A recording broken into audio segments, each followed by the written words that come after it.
বন্ধুরা দেখতে পাচ্ছ আমার বন্ধু এখন মন্দিরে এসছে শুধুমাত্র আমার জন্য। এগরা হটনগর মন্দিরে এসছে আমার বন্ধু।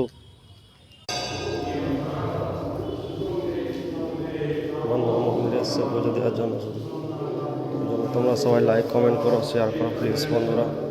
বন্ধু কত কষ্ট করছে দেখতে পাচ্ছ।